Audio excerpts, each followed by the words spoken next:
Want a soar? Get a mentor. Hey, it's Nina Carmichael, and we made these videos probably because you're the most ambitious person in your circle, but you know you're capable of more, and you need the push by surrounding yourself with the best. So today, let's learn from one of the best, my husband, Evan Carmichael, and learn how to hack your state. Go from sad to happy in just a few minutes. Enjoy.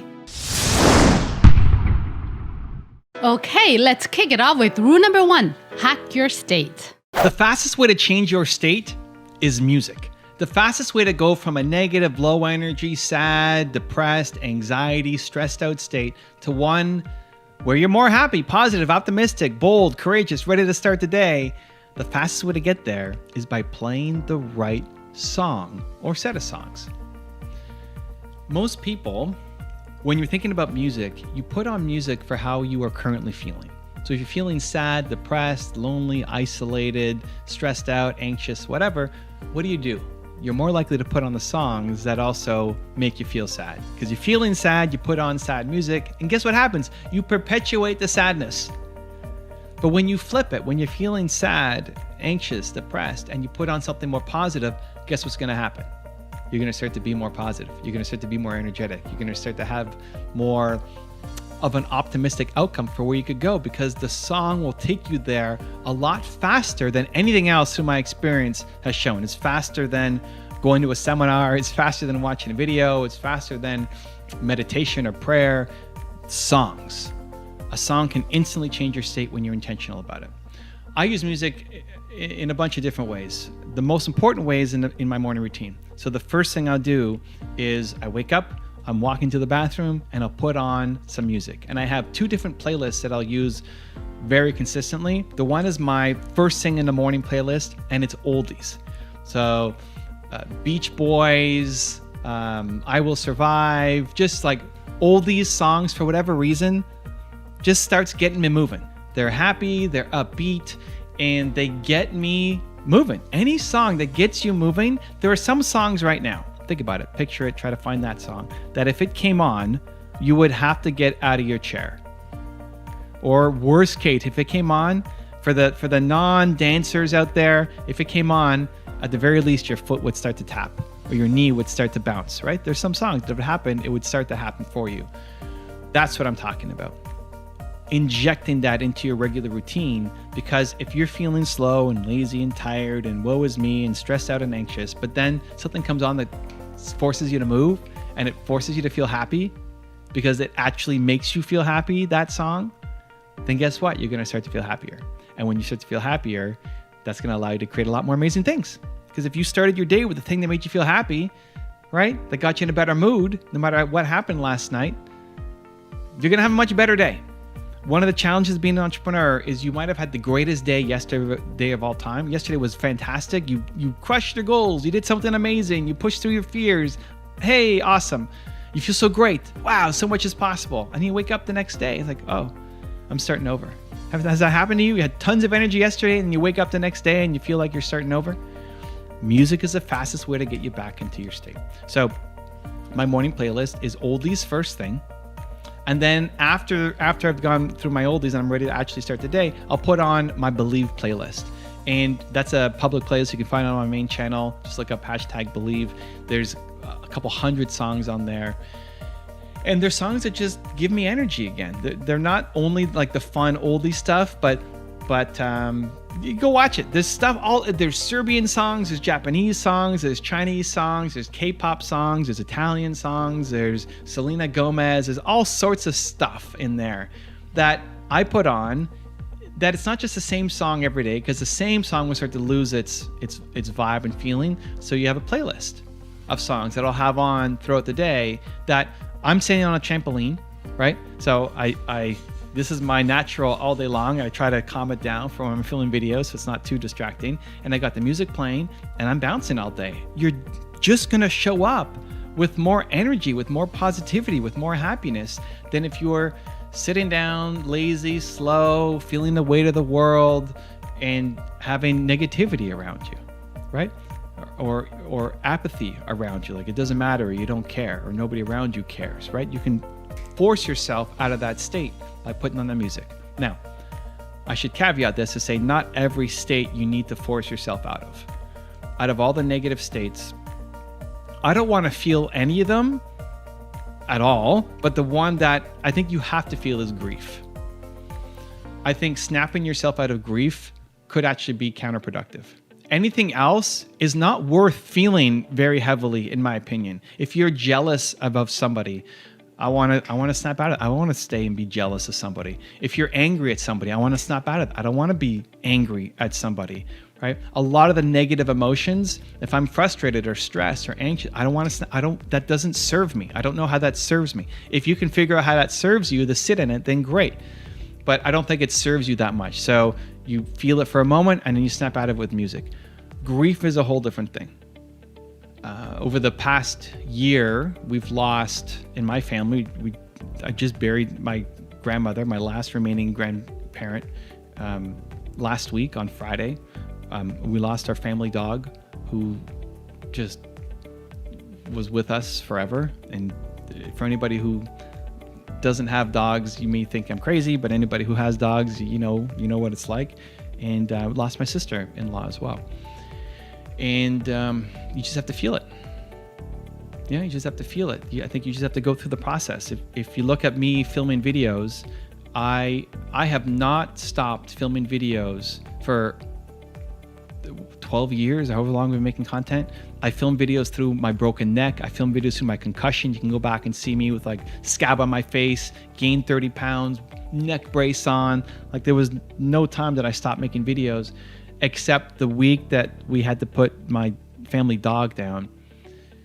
That was on a filming day, and I just couldn't bring myself to making content and needed time. I did not want to snap out. I could have done it with music. I could have snapped out of it and said, okay, let's go make content. It just didn't feel like the right thing to do. Because I think grief you just have to go through, and it will sort itself out. And the next week I was able to make content again. But that was the only time that I wasn't able to film content for my channel. So apart from that, it's a kind of a heavy side note. Apart from that, most of the feelings that you're feeling, you probably don't want to stick with for very long. And they can be snapped out of at any point if you choose to by putting the right song on. So homework assignment then becomes, well, what are the songs that make you feel that way, that make you feel alive? That if it came on, what are the songs that if it came on your playlist, or it came on randomly, or came on the radio, you would turn it up? What are those songs? What are the songs that you catch yourself bobbing your head, stomping your feet, or full on getting up and dancing and going crazy? What are those songs? Those are the ones that you want to add to your playlist. Last night, I was dancing with Nina, and we were trying to build a new playlist of salsa songs, and one song came on, Amor y Control, that as soon as it came on, I had to get out of my seat. It's like, ooh, all right, that's good. That's a good one. Like, I'm tired. We've just been dancing. This song comes on. I got to get back up and dance some more. That's the right song, right? We all have those songs. And you may not like my playlist. You can go and look up the Believe playlist. It's free. They're not my music. I just curated them. But there's no perfect song. It's what's a playlist for you. And to start to build that playlist and then make it a habit to listen to it in the morning. Make it super easy to listen to. So one of the things that I do, I have some tabs that I load every day on my computer. So when I come to my computer and I'm coming to start the work, there's tabs that I look at every day. There's my YouTube stats, there's my Discord server, there's all sorts of stuff that I look at every day. About 40 websites or something that load now every day. But the very first one that loads is my Believe playlist. The Believe playlist is the very first website that loads when I turn on my computer as a reminder, because I may forget. This is the thing, like you set your intention and then you forget. You know, you might have done it today, but then you forget tomorrow. So you make it as easy as possible for you to do it. You have in your calendar, listen to music, great. Put the playlist right there so it's one click. On my phone, my music YouTube app is right there. That's one of the 4 things at the bottom that I can click. So as soon as I get up, I can have my phone and click on my oldies playlist and start listening to it right away. Reduce the friction, because especially when you're not feeling it, you don't want to do it. You don't want to click the button. But then as soon as you do, you start to feel better. I'm tired. I got lines on my face. I just woke up. I don't want to press the button, but it's so easy. I do. And then guess what? I'm in the bathroom. I'm dancing. You got the energy going. I'm looking at myself in the mirror. I'm shaking. I'm singing. Where did that come from? In a matter of seconds, because the music put me into that state. Music is the fastest way to change your state. To go from feeling how you are right now to feeling how you want to be, music is the fastest bridge to get you there. It doesn't mean that videos and prayer and meditation and reading and podcasts can't take you there too, or a whole bunch of other things, but music is the fastest way to get there. And if you want to live over here, you want to show up with energy and intention and positivity and happiness and kindness, and you want to throw that into your life today, then it's worth trying, even for the next week, to just build your playlist and start your day listening to it and watch what amazing things happen to you.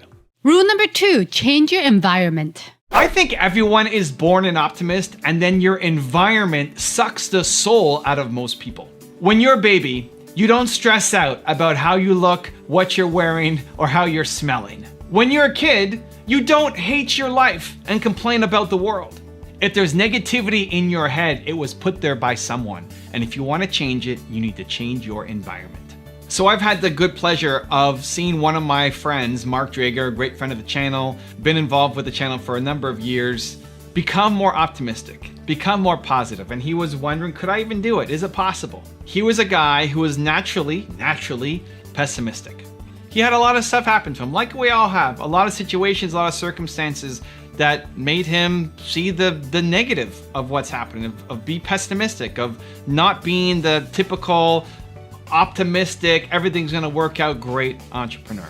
And so what changed? Over the past 12 months, he's made a significant investment in himself. I've been hanging around with him a lot more. We've co-hosted a podcast together. He's hanging around me, my content, Gary Vee's content, Tom Bilyeu's content more. He's been to Tony Robbins' seminar twice in the past year, brought his team with him, and he's slowly inching towards more optimism, more positivity, that more things are possible. Because of the negative upbringing that he had, it takes a lot of unwiring. It takes a lot of shifting your focus. It takes a lot of, with purpose, with intent, changing your environment, changing the people you hang out with, changing the physical environment that you're in to make a change. I went to Mark's office and he's moving his office. He's creating his own office. He's putting a picture on the wall of himself and then what he wants to be as positive inspiration every day. He's looking at what kind of colors and what kind of furnishings and what kind of decor can I have in my office to make me feel bold, to make me feel alive every single day. It's possible. And I think that's the starting point for a lot of people. It's possible to change your outlook. It's possible to become more optimistic. That negativity that was planted in your head was put there by somebody else who hates their life. You were not born to wake up and hate your life. You were not born to wake up and think that it's just negativity all around the world. You're not born to wake up and be a pessimist. You're not. It was put there by somebody else who hated their life. And we need to eject that person. We need to unwire the years or decades of training. And in that void, you replace it with the thing that you want. If you want more optimism, you surround yourself with the most optimistic people you can find. In person, on your team, in video format, in the books you read, in the clubs you're hanging out with, you first limit access from the negative people, limit exposure. You may not be able to completely wipe them out, like maybe they're your parents, but you can limit exposure, you can limit access, either with time or just topics that you're covering, and then inject more positivity and optimism to the people, books, resources, environment that you have around you. Now I have a 3-step process for you to follow. I think you're gonna enjoy it. I hope it helps. Step 1 is create a 254.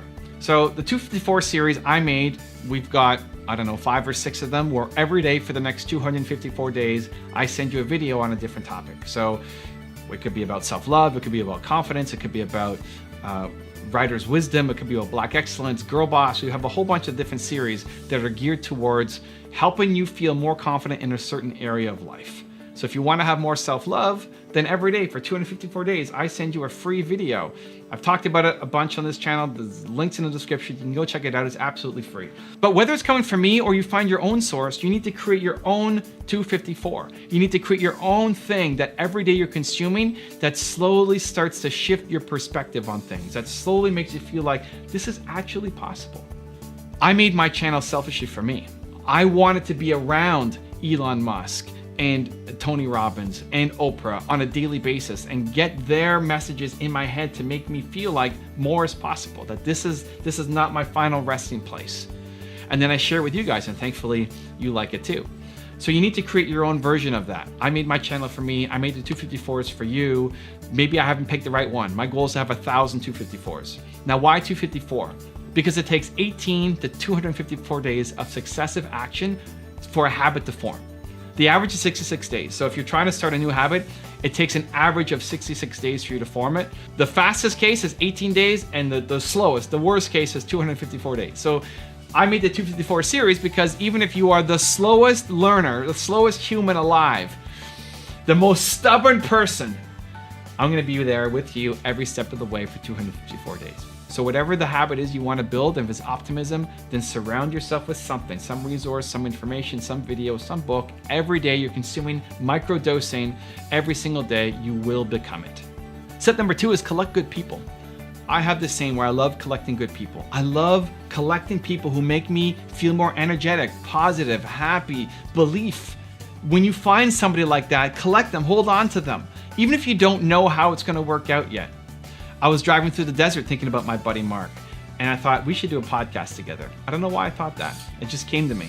I don't consume a single podcast. But I thought, you know what? I like Mark. I like Mark's energy. It'd be fun to do something together. He loves podcasts. Why don't we do a podcast together? And he said yes. And ever since then, that night we made our first podcast while I was on the road. And ever since then, every week we've done a new podcast. You can go check it out. It's called the Something Approved Podcast. It comes out at least once a week. Collect good people. Think about the people in your life right now who make you feel good about yourself, who make you feel more belief in yourself, who make you feel more confident, more optimistic, more positive. Who are those people? And then try to find a way to spend more time with them. Whether it's a weekly coffee you're hanging out, whether it's an actual project you can work on together, try to find those people that make you feel like you come alive. There's already a few. There's probably not enough in your life right now, but there may be 1 or 2 or 3. Try to spend more time with them, and then keep your radar open, your spidey senses tingling for people that you meet that make you feel great, and try to collect them and do work together. And number 3 is damn the Doritos. Damn the Doritos. Why do I have this here? People keep leaving comments. When are you gonna eat the Doritos? I'm not gonna eat the Doritos. The whole idea of having this Doritos, they are not a sponsor of the channel. The whole idea of having the Doritos here is because I love Doritos. I wanna eat these things every single day. I want to eat this bag every single day. Even just talking about it, my mouth is watering so much. So we went to Costco and I bought a giant bag of Doritos, and this is where I'm working. This is where I work all day long. My computer's right here. This is how I'm working normally. Right here. There's Steve Jobs, and then there's the giant bag of Doritos right here, kind of staring me down every day. And what this is a reminder. It's a reminder that I'm stronger than the Doritos. Because damn the Doritos. Because the Doritos aren't going to win. The Doritos aren't going to beat me. And so my ultimate goal for you in changing your environment is, yes, we want to inject more. We want to create a 254 for ourselves. We want to change our physical environment. We want to collect good people and be around them. But my ultimate goal is also that when you are around negativity, when you're around something that can drag you down, that you can still be in the same room and it doesn't drag you down. This is proof to myself every day how awesome I am. At least that's the story that I'm telling myself, right? I'm not going to eat those Doritos today. I'm not going to eat those Doritos today. I'm stronger than the Doritos. Damn the Doritos. My ultimate goal for you would be when you're around someone who is negative, when you're around a toxic environment, when you can't change something, this is your chance to show yourself what you're made of. That you are now better. You've grown. You're a different human being. You can handle being around it. I think that's ultimately where your self-confidence comes from. The ability to do difficult things. And so steps 1 and 2 are bring in more positivity. And if you need to eliminate some of the negativity, awesome, I love it. Cut off exposure, cut off access, and bring in more positivity every day. And then get to the point where there's so much optimism, belief, vitamin C injected into you that if somebody comes to you with their negativity and they sneeze on you, you're not catching a cold because you've done the work. And if anything, you're going to create a gravitational pull that makes them feel more happy, more optimistic, more positive. If I'm hanging around a negative person, if I'm around a negative person every day, they will become more positive. It's just going to happen. My gravitational force is so big around belief. It's my one word. You're not going to get me to go anti-belief. It just won't happen. I just believe in you so much. I'm going to suck you in to belief. You will love your life more. You will do greater things just by being around me every day. And I think that's what I want for you as well. It's not about bragging about myself. It's you. I want you to have that same impact. That then you can hang around the negative people. You can be close to them. And in that being close, you're not going to go negative. You're going to force them to come more positive. Also, if you want to have more self-confidence and self-belief, the science says it can take up to 254 days of consecutive action for you to shift that habit forward. So I've designed a special free program to help you get more self-belief for every day. For 254 days, I will send you an email to an unlisted video that if you watch it, will shift your confidence forward. The links to join for free are in the description below. One, to get a little bit more credibility. If you're just getting started, people may not know you. There's still a little bit of a cachet around having a book with a major publisher. Successful people take responsibility for where they are in life. Find whatever the smallest first step is, and then the smallest next step is, and continue to build those steps. And when you look back, you'll have realized that you made some pretty significant progress. Rule number 3, be patient with the result. You're not in a big enough hurry because you don't view patience and impatience properly. You were trained and conditioned with a perspective that does not serve you. Today, we're gonna break that. We're gonna set you free so you can start hitting your goals a lot faster. Most people are patient with themselves, but impatient with the results. I'll say that again. You're patient with yourself, but you're impatient with the results. You want the results to happen right away. You're impatient. Like, when am I gonna get these results? But you're patient with yourself. You'll give yourself a break. You'll let yourself down. Like, I'll do that tomorrow. You're patient with yourself, but you're impatient with the results. I want you to flip it. This is the perspective shift that if you understand and make in your business, your entire life will change. You need to flip it.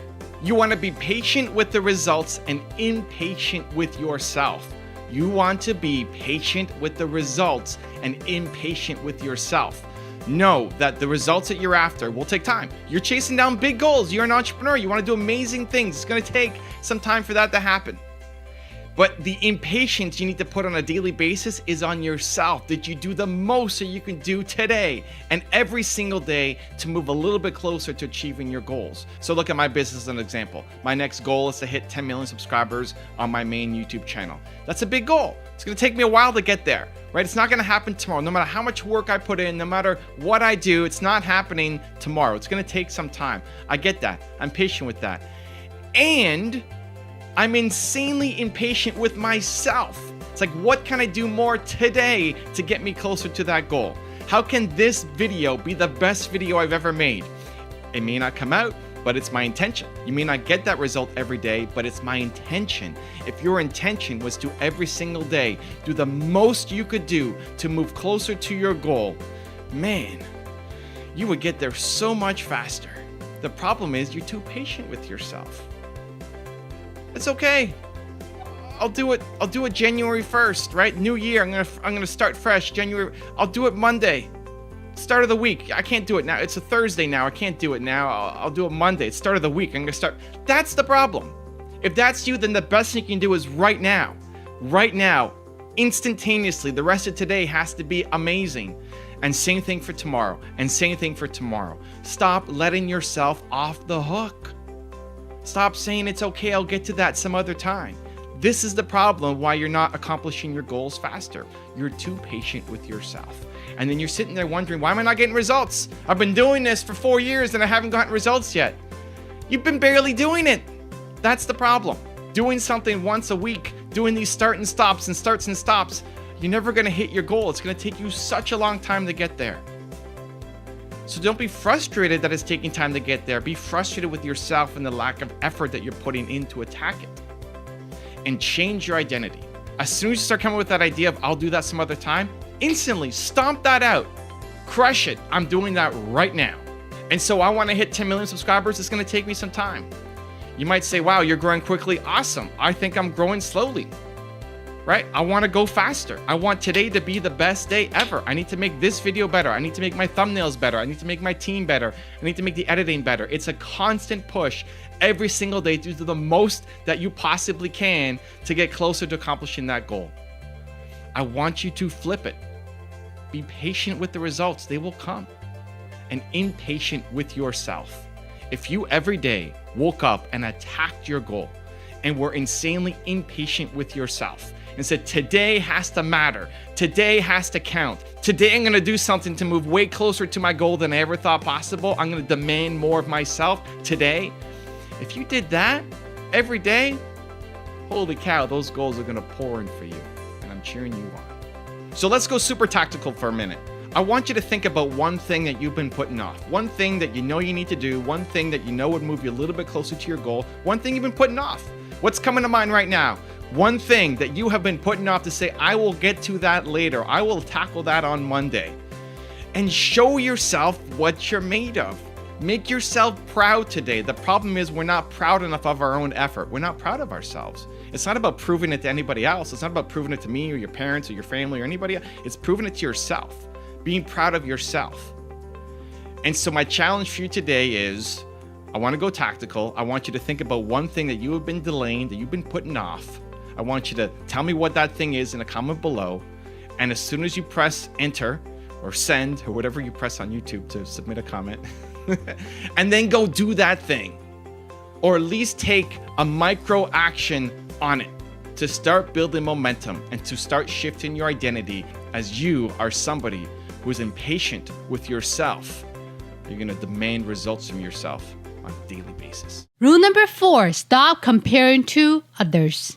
You're constantly comparing your version of success, your version of life, compared to what you see out there, other people's versions. You're looking at what they're doing on Instagram and YouTube and social media and in the tabloids and in the, you're looking at those people and you say, that's the life that I want. You have no confidence in your own version of your life.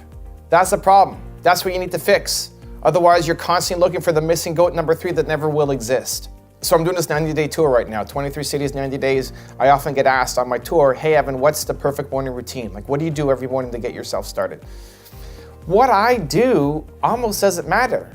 Stop comparing yourself to me. We have different versions of what success and balance look like. I look at what The Rock does, for example. He needs to work out for 4 hours a day. He needs to do cardio twice. He needs to do weights twice. When he has to be on a movie set by 9 a.m., he wakes up at 4, goes and works out for 4 hours, comes back, showers, and then goes to his set. And when he's shooting a movie, he'll sleep 5 hours a night. I think that's crazy. I don't look like The Rock. There's a reason. We have different priorities, different version of balance. But this is the problem. Because you want to work like The Rock, and you want to be a good dad like this person, and you want to be a good entrepreneur like this person, a visionary like this person, and you're constantly judging your version of your life versus somebody else's. It's unobtainable. It's not possible because there's no self-confidence in what you already have. It doesn't matter what I do in the morning. It doesn't matter what The Rock does in the morning. What matters is you start your day with the thing that makes you come alive. If you started your day with the thing that made you feel bold and self-confident every single day, your life would look dramatically different 1 year from today than where you are right now. It just would. But what that thing is different for everybody. We have different goals. We have different things that drive and move us. And so it starts with having the self-awareness to figure out what it is that you want. And then the self-confidence to believe in it enough that when you see something shiny over here, you're not swayed by it and think that you suck because this person's crushing it in a different field. So this is a 2-step process that will help you. The first is you need to figure out your who. Your one word, your most important core value. I wrote a book on it. You can find it if you want, but it comes down to this.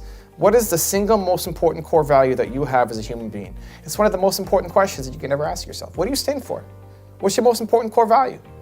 Until you know what you stand for, you're going to be pulled by everybody else's opinion of what you should do. If you have a problem of being pulled by other people's version of your life, you think you should do this because this person wants you to. If you're constantly pulled in all these different directions because you have no idea what you stand for. So you have no rock to stand on. You're constantly in quicksand being pulled around. You need to understand what your one word most important core value is. It's one of the most important exercises you'll ever do in your life. Mine is believe. My one word is believe. So all the content that I make is around believe. All the videos that I make is positive, right? Hopefully, it's at least the intent every time, whether I hit it or not. It's always my intent. Out of every person that I meet, every piece of content that I create, every book that I write, the clothing, well, actually I can't with this, I can't wear my Believe hoodies. I gotta wear this Nike zip up because I don't have zip ups on my tour. But normally my gear, everything that I'm wearing, right, it's all trying to spread Believe. And so if you're coming at me with a suggestion, hey Evan, how about you do the top 10 conflicts of all time or the top 10 stupidest things that this person ever said? It's an easy no, because it's not Believe. It's an easy no. But if I didn't know what I stood for, it might be easier to go off and do that thing. Right? I might be tempted because the money's going to be good, right? Because if I did a top 10 stupidest things this person ever said, you can bet that that video is going to have way more views than the top 10 rules for success. Because people would much rather be entertained and laugh at somebody than to try to improve their own life and educate themselves to get better. You need to figure out what you stand for. Until you do, you're constantly looking for goat number 3. You're never going to know. You're never going to figure out your life. What do you stand for? What's your most important core value? One word. Figure it out. The second thing is you have to figure what balance looks like for you. Your actions need to map to your ambitions. What does balance look like for you? Mine is different. Like my life is different than The Rock's and it's different than yours. Different than Gopal Das. It's different. So what you need to do is plan out your calendar from Sunday to Sunday, right? Plan out your calendar, put everything in that you want to get done. Success is habits. Success is not about hitting a certain number in your bank account. It's habits. It's what you do consistently. You are what you consistently do. Success is your habits. So look at your habits. Write down what's going on. You might have the luxury to plan your entire day every day, or maybe you're in school, or maybe you have a job, or maybe you have other responsibilities. Great. Put it all in. You want to be a great entrepreneur. You want to be a great leader. You want to be a great mother, father, son, daughter, brother, sister. Great. Whatever your ambitions are. How much time do you need to spend on those things? How much time do you want to spend working out? How much time do you want to spend learning, educating yourself, growing? How much time do you want to spend chasing after your dreams? How much time do you want to spend on these things? And then where is it going to fit into your calendar? And plot it out. Show me. Because if you have dreams and ambitions, but it doesn't show up in your calendar, it's just a hope. It's never going to happen. Your actions, what's in your calendar, has to map to your ambitions. Do you actually accomplishing the things that you want? Show me in your calendar where that's happening. And most people bleed time out of their day. Most people wake up like an accident and they start living other people's versions of their life, responding to emergencies, constantly distracted, constantly being interrupted and never getting anything done. You're working your face off, but nothing's happening because you don't have barriers around your time. And so figure out for you what a balanced life looks like. That if you did this for the next week, you'd be happy. You'd be moving closer to accomplishing your goals. That these are the habits that you want to have on a regular basis. And if somebody doesn't agree with you, forget about them. Stop judging your version of balance against somebody else's. This is what you want to do. And have confidence that this is your plan. And it may not be the plan forever, but for now, you're pumped to go off and do this thing. And stop caring what somebody else thinks about your version of balance. And vice versa. You have no right to judge what somebody else is doing. If somebody needs to sleep 12 hours a day, great, go do it. If somebody wants to work out 4 hours a day, amazing, go do it. Somebody wants to work 80 hours a week or 20 hours a week, great, go do it. Stop judging them. And when they start judging you, have confidence in your plan. Thank them for the love, thank them for caring, but you're damn confident in what you're doing. Figure out your one word, figure out your who, figure out your one word most important core value, and then figure out what balance looks like for you. And stop worrying what other people think about your version of balance. Rule number 5, the last one before our very special bonus clip, find your who, why, and how. Humans are built to serve. You want to help people. It's hardwired into us. Serving other people touches the same part of our brain as eating food and having sex. You need it. But how do you serve? What is your purpose? How do you find your passion? I'm going to answer that in this video. So earlier this year, I went across 90 days, 23 cities across the US on a tour, speaking tour. And in my head, my plan was to talk about how to overcome judgment, how to take the 2% difference and just start acting on your ideas. And I had this template for what I wanted to talk about. And as I started getting more questions, the single thing that came up over and over and over again from 23 different cities across the entire country, from Pittsburgh to San Diego and back, was how do I find my purpose? What's my passion? What am I supposed to be doing? And in every single city, I had to walk people through this process. And because it became so important, I started to write a book on it because I basically went through interventions with people where I had them stand up and had them go through a 3-step process that I'm going to walk you through in this video in a minute. And they got a result. And suddenly, after years or decades of no clarity, they had clarity on what they should be doing and what their purpose was, what their passion was, and what their path forward was. And there's a 3-step process that I go through. And so let's do it right now. You can get some value from it. Step 1 is who, step 2 is why, and step 3 is how. So let's start with step 1. It's your who. It's your most important core value. Humans are built off of core values, and there's one that's more important than all the others. If you had to decide what is your single most important core value, what is it? You may not know exactly, but you're gonna get pretty close. Just go down this thought exercise for now. What is one important core value that you hold? That if people around you were the opposite of it, it would be toxic to you.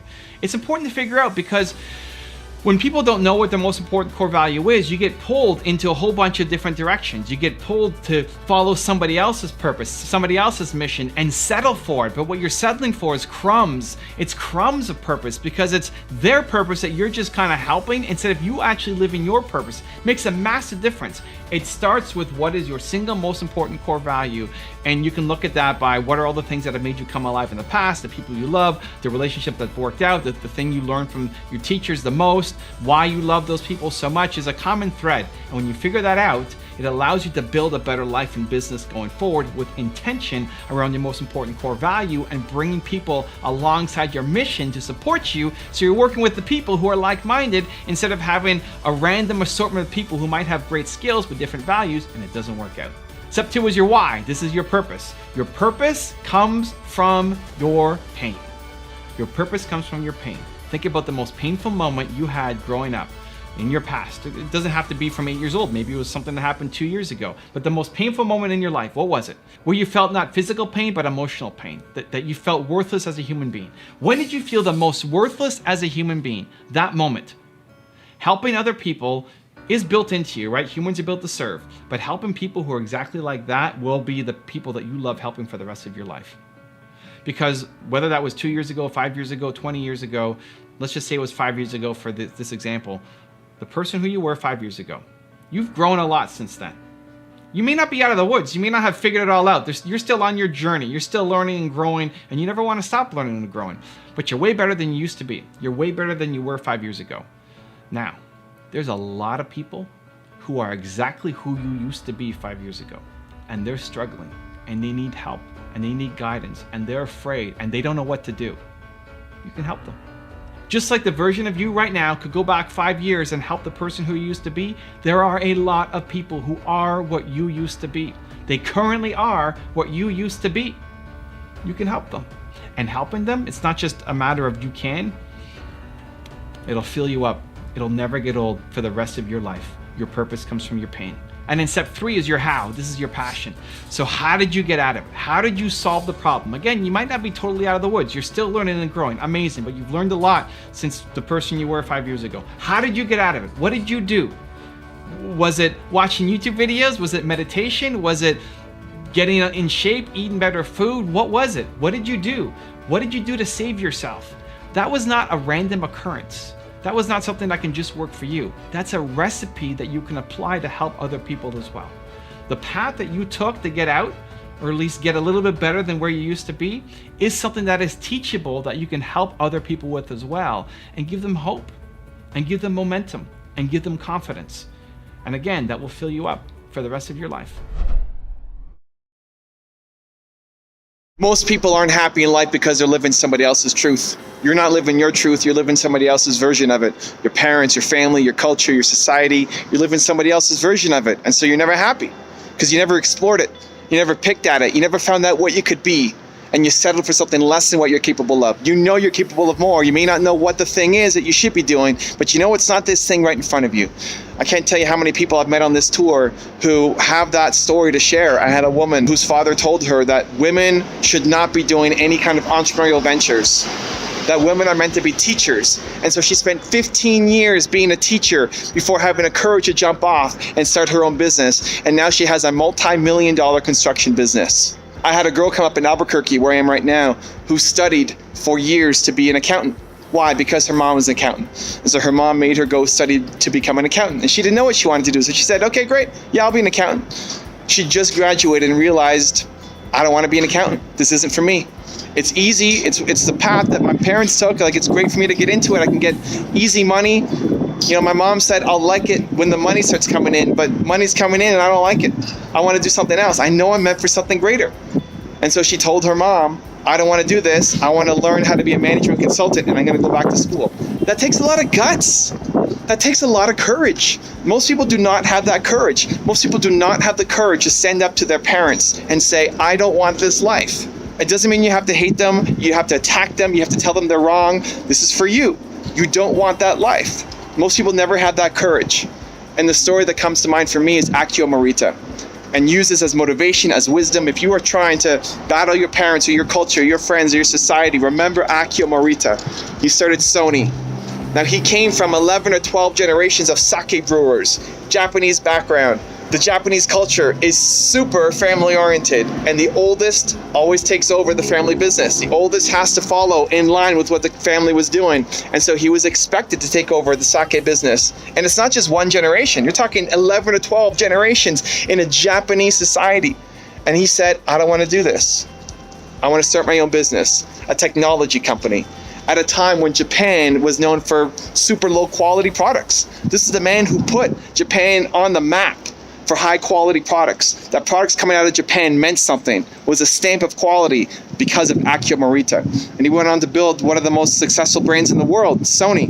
But it starts with having the courage to say, that's not my life, that's not my truth, that's your truth. And it's out of love. Your parents love you, your friends love you, your society, your community, they love you. It's not out of hate. It's very few parents who say, do this because you're gonna suffer. You know, it's out of love. They just have a different version of it. Their world is different. They don't understand the world that you're growing up in. And so you have to have the courage to go off and start your truth. The challenging part, though, is it's uncertain. You don't know what it looks like. You haven't started. And so here's what I call the 2% difference. This is the secret to moving forward. As soon as you get an idea, you get an idea for something, trust that idea. Trust that idea that it's actually the right thing for you. Because what we typically do, you get an idea and then your brain talks you down from doing it. Your brain says, well, you're not talented enough, you haven't gone to school, you don't have the money, you don't have the resources. It talks you down from doing that big crazy thing. I believe that idea came to you for a reason and you need to trust it and go take action on it. Even though it doesn't make sense. You're trying to solve a matter of the heart with your head. You can't logically think your way through how you're going to feel about something. You can't. You can't think your way through if you're going to like sushi or not. You can't think your way through if you're going to love somebody or not. You can't. Similarly, in finding your truth, finding your passion, finding your calling, you cannot think your way through it. You have to feel it. And so the starting point is going off and doing it. And as soon as you get that idea, while you're feeling bold, while you're feeling inspired, to go off and take some kind of action. I call it the 2% difference. Don't worry about trying to get to 100%. Don't worry about planning and strategizing and figuring it out and thinking. That's what most of us do. You get an idea, you think, you start thinking, right? You plan. How do I get to that 100%? No. You've lost because you're going to wake up tomorrow a different person, because you're going to go home today, plan, and wake up tomorrow a different person and then not take action because you're scared. Because your brain will start talking you down from that crazy big idea. Your brain will talk you down from going off and living your truth. That's what's going to happen. That's what always happens. And so while you're feeling the energy and the momentum, you got to take some action. Instead of planning how to get to 100% of the way, you take action immediately on getting 2% of the way. 2%, the 2% difference. Go from 0 to 2%. If you can't take immediate momentum to getting 2% of the way, you will never get to 100%. You have an idea to make a YouTube channel. Great, go make a video right now, today. ASAP, the 2% difference. Make your first video right now with your cell phone. What most people will do is start researching, right? What am I going to talk about? What am I going to wear? What's my hair going to look like? What camera do I need to get? What phone do I need to get, right? What's my lighting going to be? What microphone? Think, and then never do. Because you're a perfectionist. You're going to perfect your way out of ever living your truth. The beginning is messy. It's supposed to be messy. Go off and get your 2% difference towards finding and living your truth. Quick example, my story. I'm here in Albuquerque, New Mexico right now. I was walking down a beautiful summer day last year, and I decided that I was going to take Nina to every city in North America with 1 million plus people. Every city in North America, 1 million plus people. That was my decision. Great. What's my first step? Action. the 2% difference. So it's not, here's what most people do. It's not go home and research how many cities there are. It's not go home and make a plan for how we're gonna do this. There's lots of reasons why it's not gonna work. Nina still had a full-time job. I had no idea how many cities there were. I had no idea what the next step was gonna be. Just do something, immediate action. And so I thought right away, 5 seconds later, here's my goal, great. 5 seconds later, this weekend, let's hit one city, Boston. Nina had never been to Boston, so I thought Boston was the closest city to Toronto. It wasn't. Pittsburgh actually was. And on my tour, the people in Pittsburgh told me, they let me know that Pittsburgh is closer. But it doesn't matter. This weekend, we're going to go to Boston. It was a Wednesday that I decided, and on Friday night, we were leaving for Boston. Boom, I hit 2%. There's 50 cities. We're going to hit one this weekend. We're going to get 2% of the way done. On the way back from Boston, we decided to do this tour that I'm on right now. And now we're going to hit 50% of the cities on my list. Momentum. That's the thing that's missing, momentum, because you're trying to be perfect. You're trying to fully understand your truth, but you can't think your way through your truth. You have to experience it and feel it. And the starting point is a 2% difference. So take whatever idea that you have and train yourself. I want to burn this into your nervous system. This is one of the most important things you can do of all time. As soon as you get an idea, action, idea, action, idea, action. The more you can shortcut that window, instead of taking a week to take action or a day to take action, immediate, 5 seconds, idea, boom, some kind of 2% action, and expect it not to be perfect, expect it not to be the best plan. My plan was wrong, right? Pittsburgh was closer. In my head, I thought it was Boston. We went down the wrong path, but the momentum is what matters. And now we're 50% of the way. And now I'm gonna close that gap and get the rest of it. The 2% difference, go find your truth.